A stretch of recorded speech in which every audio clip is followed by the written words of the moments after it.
Hi, my name is Moshe Kindler, and I'm the publisher of The Jewish Link. Hi, this is Elizabeth Kratz. I'm editor of The Jewish Link. And you're on The Jewish Link Pitch Meeting Podcast. Elizabeth, we have a very special guest with us, who I've actually known but not known for a really long time. I actually met him probably when he was maybe in second or third or fourth grade, I think, fifth grade. But he first came into my radar screen actually at the graduate yeshiva Noam graduation of my daughter. Okay, it sounds crazy.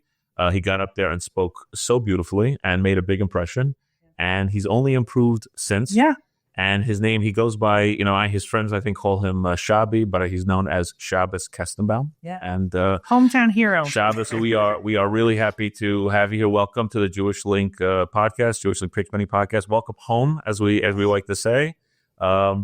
Give us, you've been in the news a lot lately. I think really, the truth is actually, I think we want to hear what you're doing today. I think a lot of people, I think I last heard you speak at the Republican convention back in August.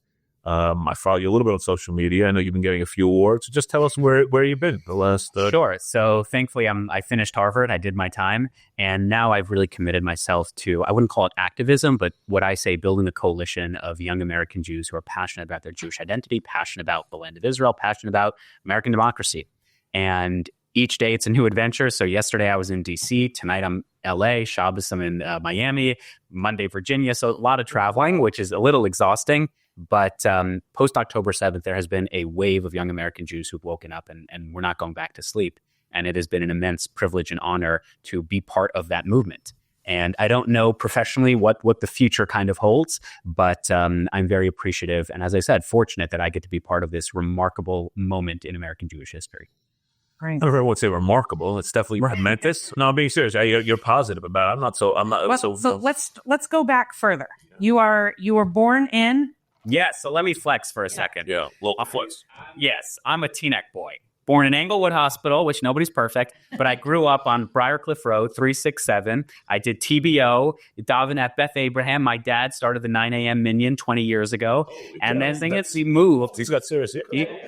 We're big. And then we moved 4 doors down to 30 Briarcliff Road, and that was Bergenfield. So we lost all of the public school busing. Correct. But look, I went to Yeshivat Noam. I'm very, very proud of being a Teaneck boy. We were the first city in the 60s to actually integrate our public schools. So I like to. You weren't alive then yet. No, I was not. I was not there. But I like to think that growing up in a community that was so welcoming, that was so inclusive of everyone, either consciously or subconsciously influenced me. And so I'm very, very proud to say I'm from Teaneck. Right. And then you headed on to high school at SAR, went to college, undergrad where? CUNY. And then did Harvard at what? Were you there for 1 year? For 2 years? I was there for 2 years. Uh-huh. I started before October 7th, of course. I actually remember writing an article for H.com entitled Antisemitism at Harvard. And I wrote it in October of 2021. And no one really read it. Didn't really read it. Oh, you read it. Okay, someone read it. But point being, it became relatively obvious within just a matter of days that there was a blatant and pervasive double standard at best, and then just naked, unvarnished anti-Semitism at worst. And, I always say it's a pretty big shame it took October 7th for people to start realizing it. But the reason I like to say I'm optimistic, because yes, it is true. There is horrific anti-Semitism.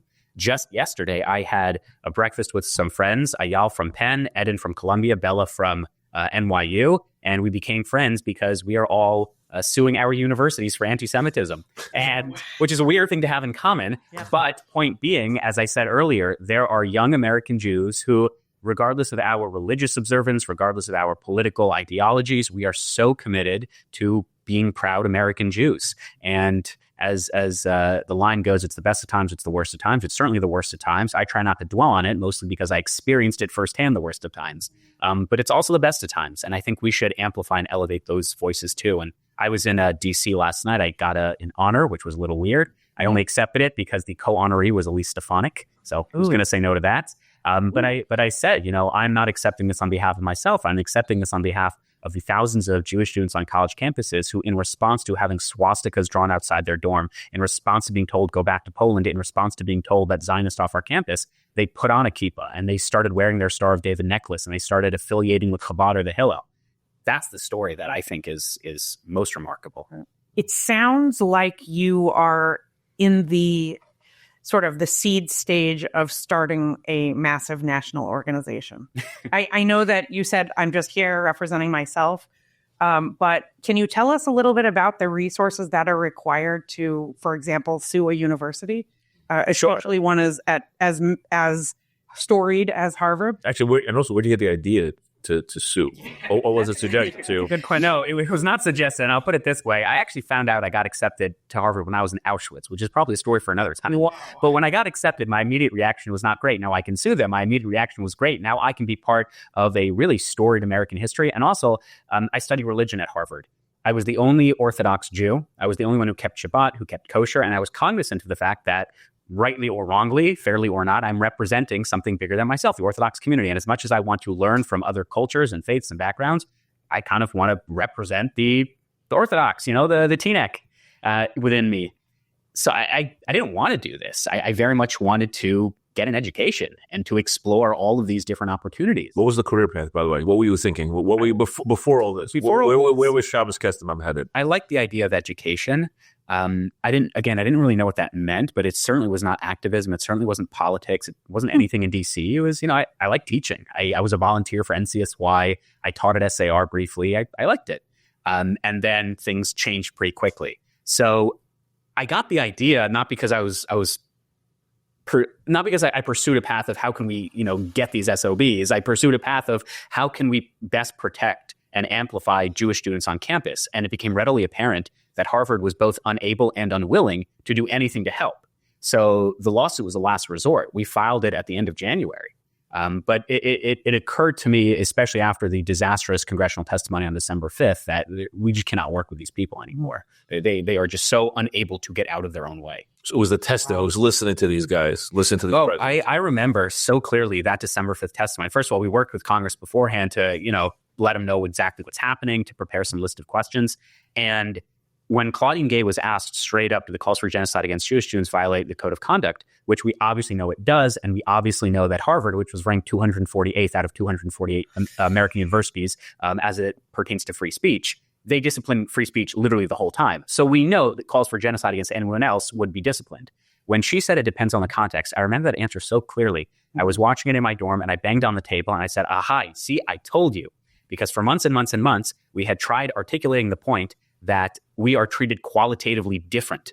And we were consistently told it's anti-Zionism, you're exaggerating, it's protected speech. But when you can have the president of the university under oath on live TV in front of Congress insisting twice that no, you really could call for it depending on the context. Right. And I'll tell you a quick behind the scenes for your viewers. We like the when Stefanik asked that question, it was actually not meant to be a gotcha question. It was not meant to be a trick question at all. The follow-up was meant to be the trick question. She assumed that they would all just say yes, because obviously that's the right answer. The follow-up was going to be, now that you have all said yes, how come you've allowed it on your campus? They're yelling for an intifada all the time.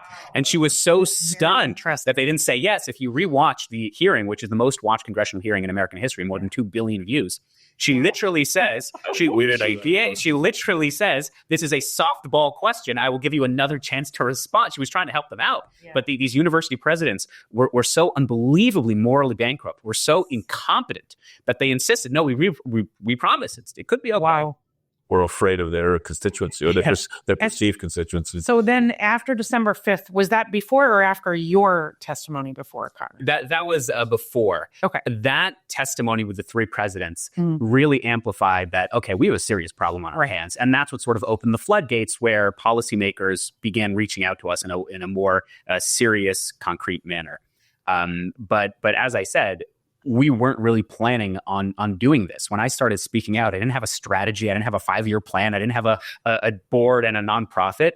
I just started speaking because whatever. I felt that something was happening that was bad and I wanted to fix it. But you keep saying we, by the way. Was it because I always thought it was you? Who's we? It was a group of, let's remind me who we is. I don't want to sound arrogant, so I say we. There are many people who played a role. Okay, the majestic we see. Yes. You also had been active on the Chabad at Harvard campus, their building, and the Hillel building, maybe. And we're somewhat aware of the issues that were going on in Cambridge as well, having to do with the various Jewish communities and being sort of attacked, spit on. physically, it wasn't just you on the Harvard campus. Absolutely. I mean, I can give you a laundry list of incidents about, as you just mentioned, there was a Jewish undergrad who was spat on for wearing a kippah. There was a physical assault against a Jewish student at the business school. An Israeli student was told by the professor to leave the room because her nationality made others uncomfortable. A Harvard employee vandalized our hostage posters, writing on Kfir Bibas, his head is still on, where's the evidence, writing on Noah Ardamani that Jews are best friends with Jeffrey Epstein. He then challenged me to debate him in an underpass as to whether Jews were behind 9/11. He then taunted me with a machete. And I had private armed security outside my house for a week. I had a guy with a gun follow me to Chabad. And I think the craziest part of that is it's actually not particularly unique. I receive dozens of emails every single day from Jewish students from across the country, really across the continent. And I've almost become numb to it. Because I can tell you, I'm not going to say the names, but I can tell you a student at UC Berkeley, I can tell you a student at Columbia, I can tell you a student at Towson who had very, very similar experiences. And what a damning indictment on the state of higher education in the United States, that in order to receive equity, equality, justice, we have to sue them. We have to demand that when a professor says, hey, I'm going to cancel class, you can call for an intifada and I'll give you full credit, they should probably be disciplined. When there's a physical assault, you should probably do something about it. When a student's mezuzah is smashed and a brochure for the Popular Front for Liberation of Palestine is slipped under her dorm. At University of Maryland, I saw you. Yeah, that is a major problem. But we will only be able to fix it if a court of law has sympathy for us. I mean, what a crazy state of higher education and the state of American Jewry. Yeah. So how did this get us then to the fact that you are now potentially in a position where a new president has been elected who is understanding of this cause and is understanding of the plight of Jewish students? Do you have hope for the future? Do you think that there will be a turning of tide come January? Because these activists are still going to be on campus. They're just going to find new ways to... the activists will be on campus, but the difference is the American taxpayer is not going to be subsidizing it anymore. Mm-hmm. Yeah, the activists might still be on campus, but if they're a foreign student who violate American law, they're going to be deported, which, by the way, has been American law for 50 years. Just the current Department of Justice has never enforced it. So is that really true, by the way? I mean, it's 100% true. Most of those agitators really were foreigner? I'm not saying most of the agitators were foreign students. There are foreign students who are agitators. Okay. And I was with President Trump at the Ohel of the Rebbe. It was myself, Ben Shapiro, an Auschwitz survivor, and the family of Yidan Alexander, the American Jewish hostage, still being held by Hamas in Gaza. And I've been with Trump a few times, but that day in particular, it was October 7th, of course. And he was there with each one of us to listen to our stories, to not only express sympathy and empathy, but to actually tell us what he's going to do practically about it. So I've been very open. I'm not a Republican. I actually registered to vote as a Democrat the day I turned 18. For those of you who know me from Teaneck, I was always a liberal. I was always made fun of it. I think we were the first, if not only family in 2008 who had a Hebrew Barack Obama yard sign. I think that was more my dad, not really my mom. But I'm a liberal through and through. I'm happy to compare my progressive credentials literally any day of the week. I was at the 2016 Democratic Convention as a Bernie Sanders supporter. I took a knee for Black Lives Matter. I marched at the Supreme Court when Roe v. Wade was overturned. I'm a progressive. But the reality is we cannot talk about abortion. We cannot talk about gay marriage. We cannot talk about immigration when we're dead. So my only priority is that there are currently 7 American hostages in Gaza. My only priority is that there are Jewish Americans who are physically assaulted on their college campuses, and that the state of Israel, where the majority, or at least the plurality of Jews live, is under attack on 7 fronts. That's actually my only concern. So Do I agree with President Trump on everything? No. And I've been very clear during the campaign. I was a surrogate for him to hesitant Jews who typically vote in liberal ways or vote for the Democratic Party. You don't have to agree with him on everything. You don't have to like the tweets. You don't have to like the rhetoric. But I do think we have to recognize reality. And that is Kamala Harris and Joe Biden refuse to meet with Jewish students. The current White House Jewish liaison, Shelley Greenspan, the current White House envoy to monitor and combat anti-Semitism, Deborah Lipstadt, have been totally MIA. Chuck Schumer, who's the Senate Democratic Majority Leader, he lied. He doesn't actually meet with Jewish students, so he sends his surrogates. They lied to our faces, saying that he would bring the Anti-Semitism Awareness Act to a Senate vote before the election, which of course didn't happen. Now he's trying to pretend that he's going to put it as part of the NDAA, the National Defense Authorization. And that's a way of shielding any accountability because you won't actually know who voted for it. So it's just been insane and awful to see my party, the party that I've been so enthusiastic about, the party that I knocked on doors when I was 12 years old to, hey, go vote for then Newark Mayor Cory Booker for Senate. They have totally abandoned the American Jewish community. And if they want any hope of restoring that trust, they can start by speaking to the Jewish community, by talking to Jewish students, and by getting the Anti-Semitism Awareness Act passed. And I'll just make one last note. It's true, I spoke at the Republican convention, but again, I'm really not a Republican. At the speech, I did not endorse Trump. I did not want to isolate 50% of the constituency. But also, I wasn't sure where my politics aligned, and I wanted to help improve my own party. And I went to the Democratic convention. I was there in person, and I met with political operatives, and I met with members of the party, and I said, why is it that only Republicans are talking about this issue? Have a Jewish student speak. It doesn't have to be me because you think I'm a MAGA fascist. Fine. Have a Jewish student speak about anti-Semitism. And they said no. But they kept the Palestinians from speaking. And by the way, so of course, after my speech was Ronan and Orna Nutra, the parents of Omer Nutra, who again is one of the 7 American hostages being held. The DNC had Rachel and John Goldberg Poland speak as well. Number one, they were only revealed as speakers an hour before because they knew that there would be protests, which there were. There were. I was there. Yeah. There were protests. And number two, you know who spoke right before Rachel and John Goldberg Poland? Keith Ellison, who's the anti-Semitic Attorney General of Minnesota. So even when they were amplifying the family of hostages, they had to placate to the mob. Don't worry, we're with you guys too. I mean, it was shocking to see that. Mm-hmm. And you really felt you were there all 4 days of the NC? I think I knew that. Just give us where are the lawsuits? Like I know you told us before we went on air that the attorneys feel like you're going to win these suits, but where are these suits holding? Is it a 3-year? Is it 5-year? Is there? First of all, also I did TBO, the Teaneck Baseball Organization, right? We weren't a very good team. Okay, I'm not very good at sports, so I'm overcompensating by doubling down on our lawsuit. We are going to win the lawsuit. Amen. And I always say, and this is kind of true. This is not my lawsuit. This is not a lawsuit about Harvard or the Jews at Harvard. It is a lawsuit for the vitality to strengthen the future of the American Jewish community. This is out. We are in this. So when we win, I'll come back to Teaneck and we'll sponsor a kiddush at the Jewish Link. All right. Any sense of do they even tell you a sense of time? Is it there? So look. We filed end of January. Harvard's immediate response was not to come to the negotiating table, was not to acknowledge anti-Semitism, was not to apologize. They filed a motion to dismiss with prejudice, meaning they were asking the judge not only to toss out our case, but to make it so that no other Jewish student in the future would be able to hold the university accountable for anti-Semitism.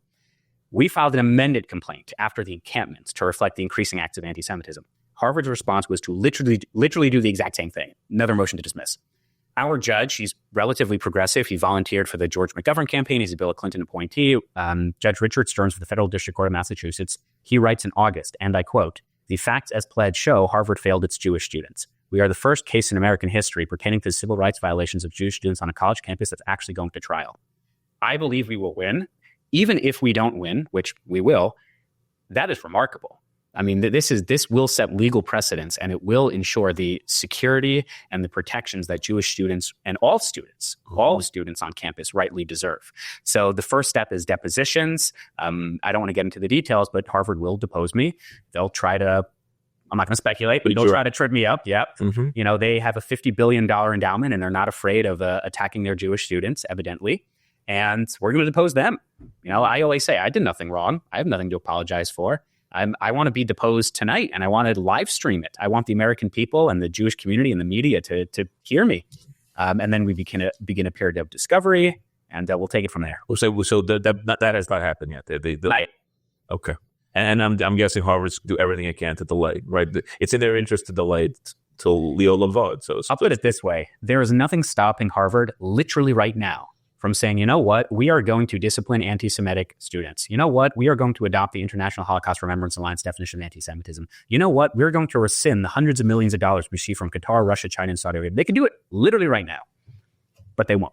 So I think that tells you everything you need to know about the values and priorities of Harvard University. Can I just tell you something, which I think we're doing an article on? So I think some of the Ivies were at the local school, and they were telling them, did you hear about that? They were telling that they have stopped trying to recruit revolutionaries, okay?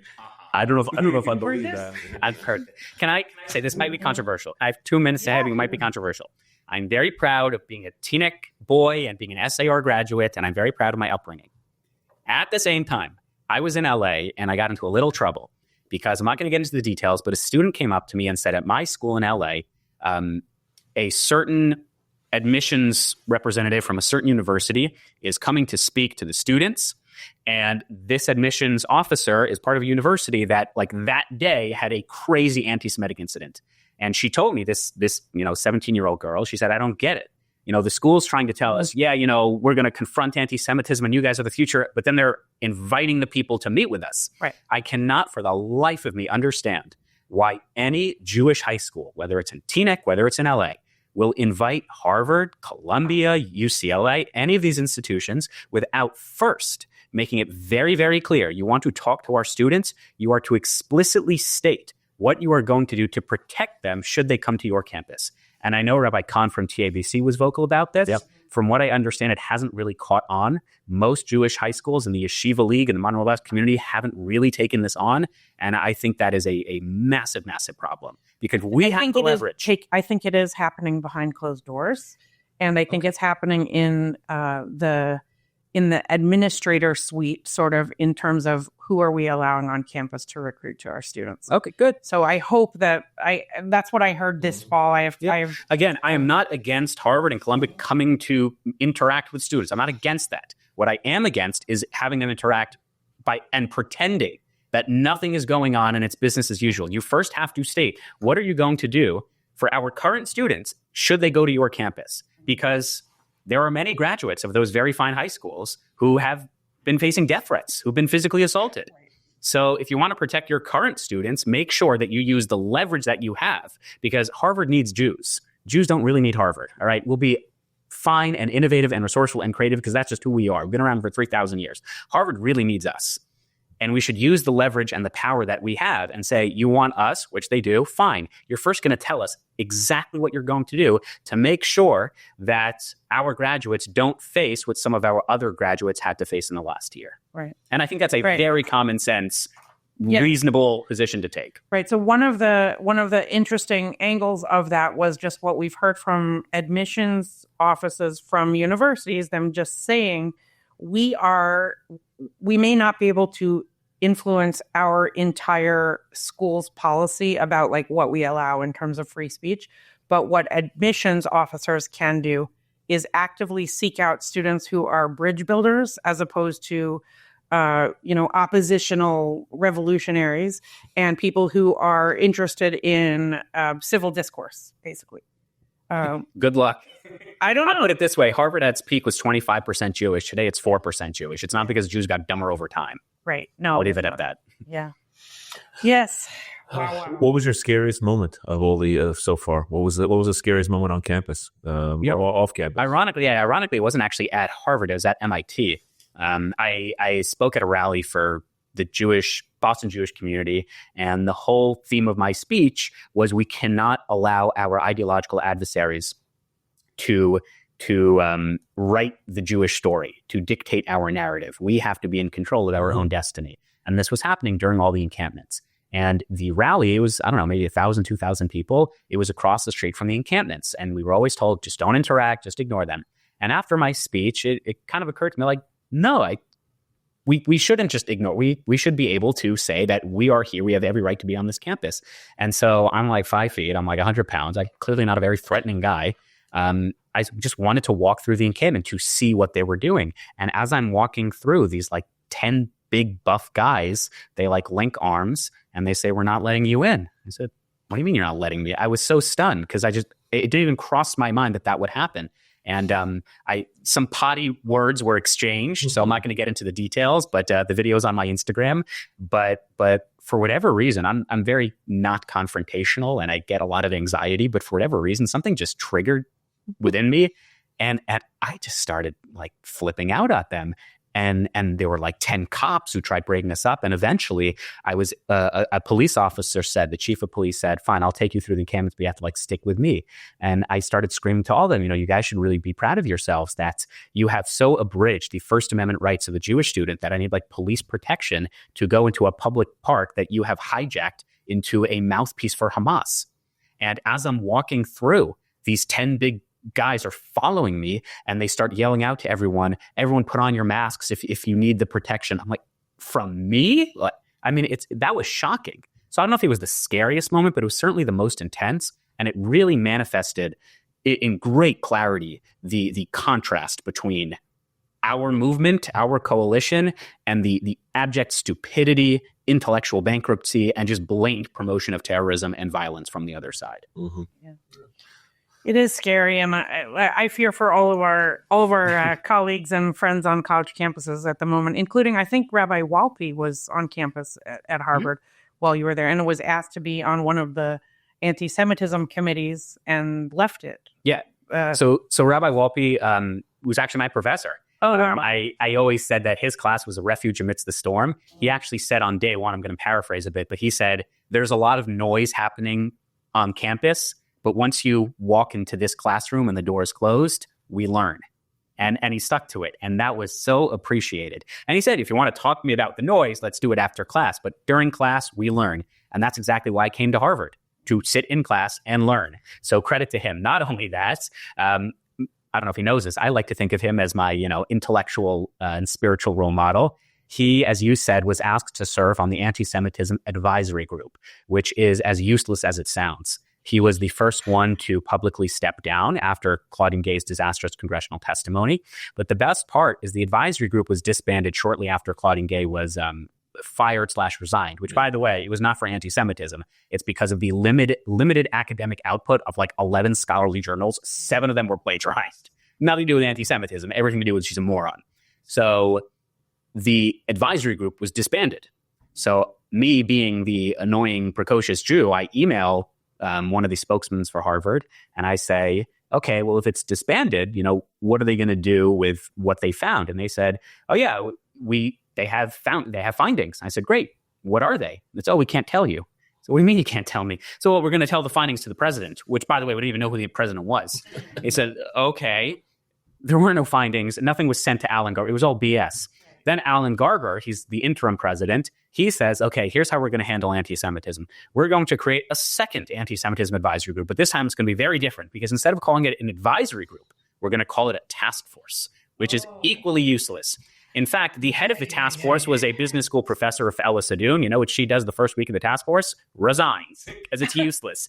The co-chair of the task force is Professor Derek Penslar, who is the head of the Center for Jewish Studies. This is a man who, forget about the fact that he signed on to a letter calling the Bibi government a government that is trying to institute apartheid. This is someone who has gone on record twice to say that anti-Semitism at Harvard University is, quote, exaggerated. You can Google it right now. I'm not making that up. He has said that twice on the record. It's exaggerated. So in Harvard's sheer brilliance, they decide that that's going to be the dude who's going to be on the anti-Semitism task force. You know what the anti-Semitism task force has done since its implementation in January? Literally nothing. They came out with a preliminary set of recommendations in June, I believe.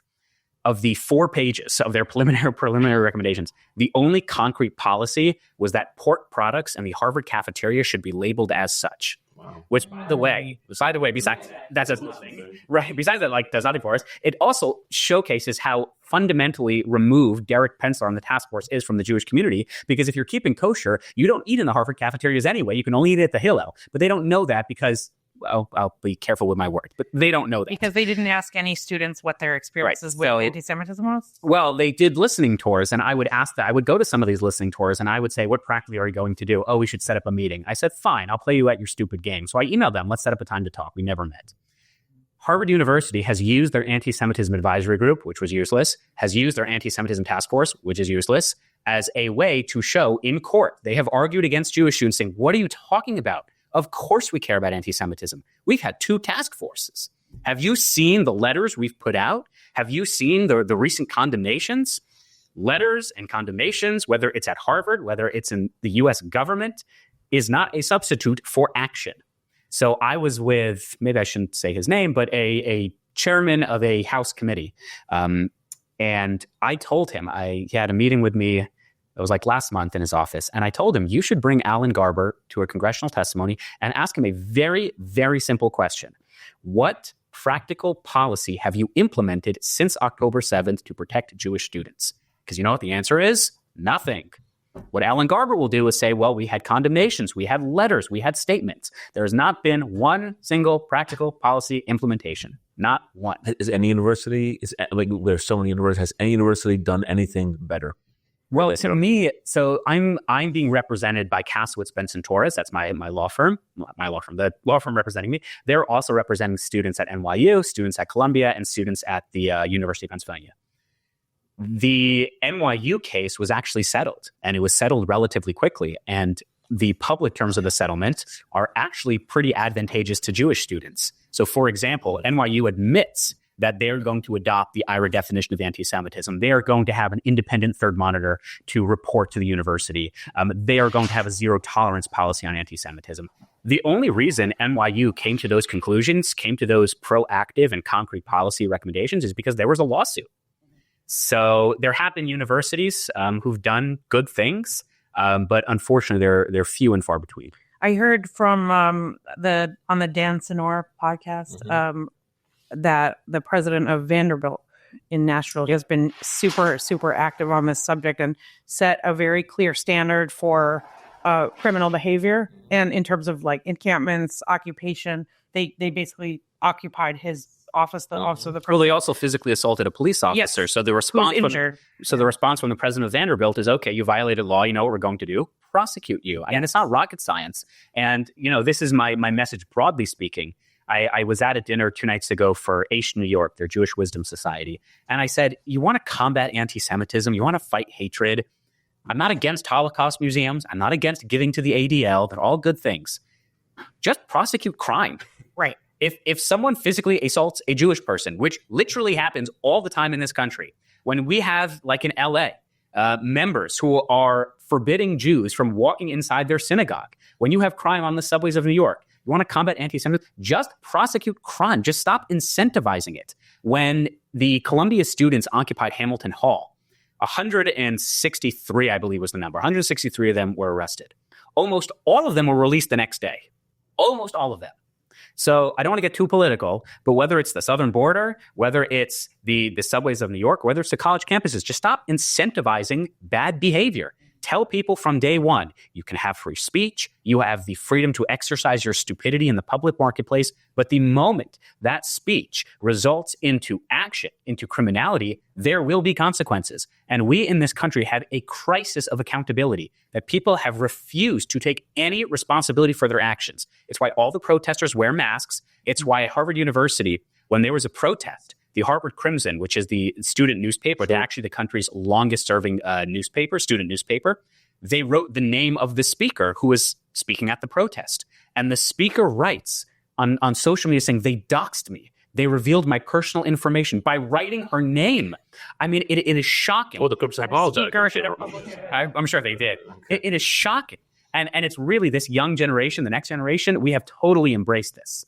Of you can say whatever you want, you can do whatever you want, and the moment there are consequences, it's racism, it's doxing, it's a double standard, it's persecution.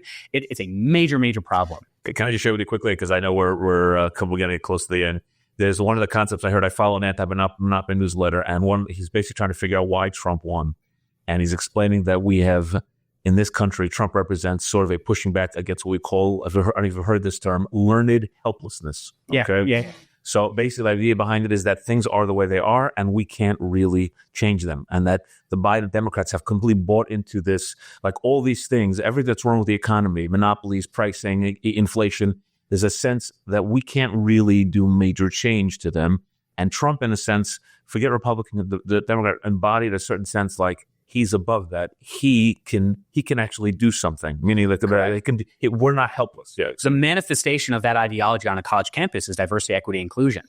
100%. DEI has indoctrinated students to believe that if you were born into a specific race, if you were born into a specific socioeconomic status, that inherently the system, whatever that is stacked against you. And that also explains the ingrained anti-Semitism, because American Jews have the misfortune of being mischaracterized as white. So we are not part of that oppressed system. We're actually the oppressor, which is why whether it was 4 babies, 40 babies, or 40,000 babies who were beheaded on October 7th, it really doesn't matter, because as my classmates will literally tell you, well, resistance is justified when people are occupied. What did you expect? I had a discussion with a classmate of mine on October 8th. I'm not going to say her name, of course, but I remember it so clearly, where she tried genuinely arguing with me that the nails that Hamas lodged into the private areas of Jewish women on October 7th don't actually constitute rape.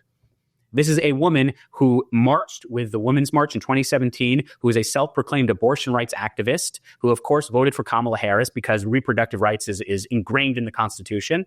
I mean, it is shocking that you can have individuals who will introduce themselves with their preferred gender pronouns, who will take a knee for Black Lives Matter, who will go out of their way to create inclusive, diverse, equitable spaces. The moment that Jewish students ask for a reciprocal treatment, all of a sudden, oh, no. No. It is shocking to see that double standard play out in real time. And after the election, Harvard University went into, it was as if they were sitting Shiva. Professors canceled classes. Harvard Divinity School, where I studied, had Sunshine the Puppet to give therapy to students. They had story time with Marty. What? They had open office hours if you just had to decompress. This is Harvard University, and the American taxpayer is subsidizing this to the tune of $800 million annually to Harvard alone. To the university system, it's more than $15 billion, which is why, again, you don't have to like Trump, you don't have to like the tweets, but for whatever reason, the Democrats did not really care about this issue, and Trump has said from day one, we are not going to allow one penny of the American taxpayer money to fund this insanity. That is what Harvard is. It is insanity. So let me just reiterate one last time. To help the best and brightest of our given society, to help them cope with a democratic result, Harvard University hired Sunshine the Puppet to give therapy to Harvard University students. And the government ostensibly is paying for that kind of support. Shabbos Kestenbaum, you are basically a legend. I just complained, but thank you.